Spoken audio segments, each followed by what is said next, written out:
cầm luôn cái thuốc buồn ngủ luôn đi. Đó, đi đâu xách đi đâu đây. Phun nhang đây nè làm nào là mình phun nhang cái nào được chứ? Đây là làm cái mà nhà mà ba là thực sự là tất cả mọi người anh em nha. Đây là người là chính nha. Đây xong nhá, ăn đây nhá. Ăn đây. Mọi vị ơi. Món canh hay món xào đây? Món canh. Món canh. Món ăn trước là món bất tiết. Món canh rau cái. Rau cái. À, thịt. Chơi có đọc khẩu đoạn phải vậy á?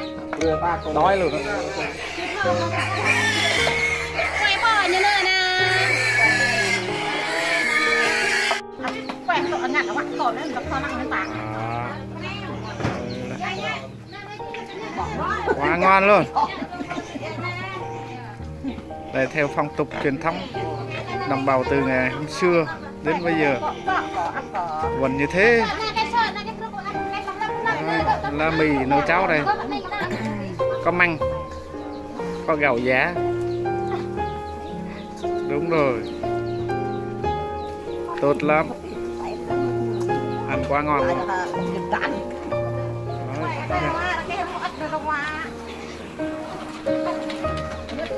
Đúng rồi đó.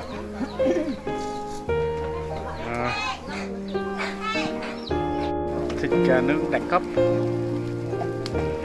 Còn 20.000 này. Một con 30.000. Tiền công nướng nữa là 60.000. Sạch bằng xứ này bay.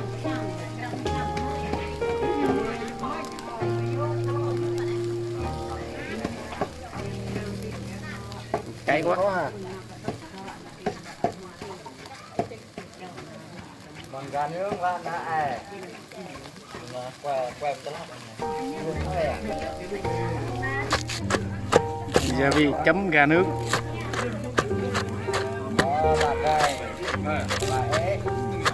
Rau thơm, ớt, lá é. Đúng luôn.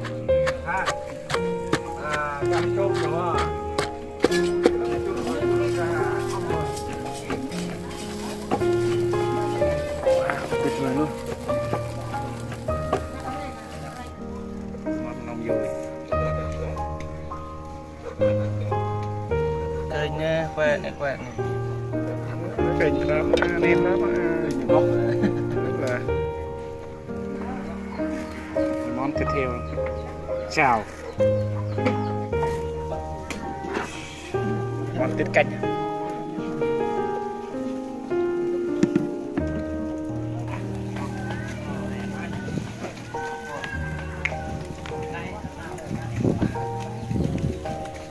Gà nướng roti.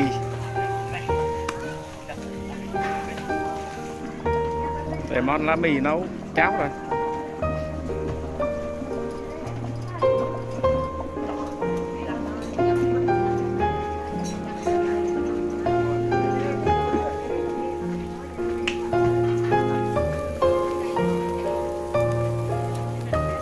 Món đây là món đặc sản của Tây Nguyên. Chính xác. Đặc sản Tây Nguyên mà gà đây là gà của đúng nguyên gốc Tây Nguyên nhưng mà mình thích cái làm á ra cả thịt xưa của phở đục giờ đây tên là gà lá é nhưng mà lá é muốn là hiếm quá không có mình thay lá é với xá gà giá xá đây là quá ngon luôn. Okay luôn. Nếu là ai muốn thưởng thức á, qua VTV của Ama Khang nó tìm hiểu thêm cho anh em biết. Ok, cảm ơn nhiều. Làm được là vút thôi cho chó heo nó ăn thôi. Giờ mình thiết kế mình bỏ trong bò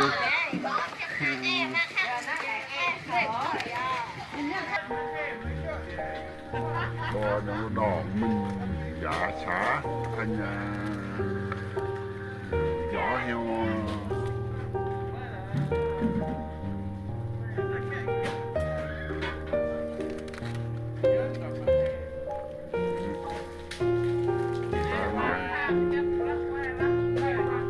Gió heo.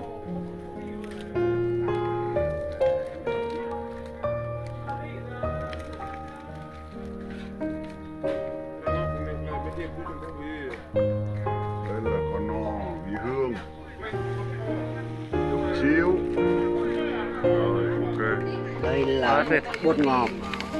Rồi.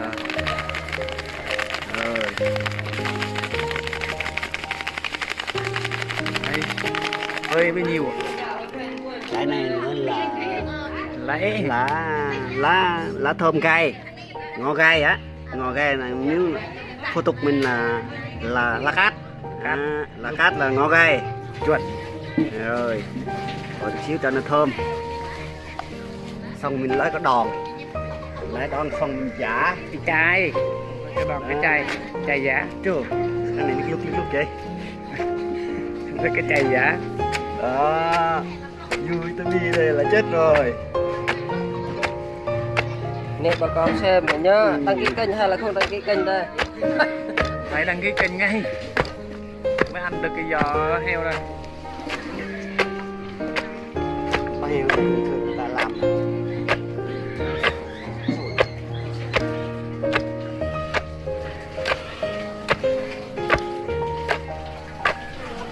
Nấu canh. canh ăn cuốn. Bây giờ mình làm không có làm nữa, mình làm xả Ớt lấy. cơm.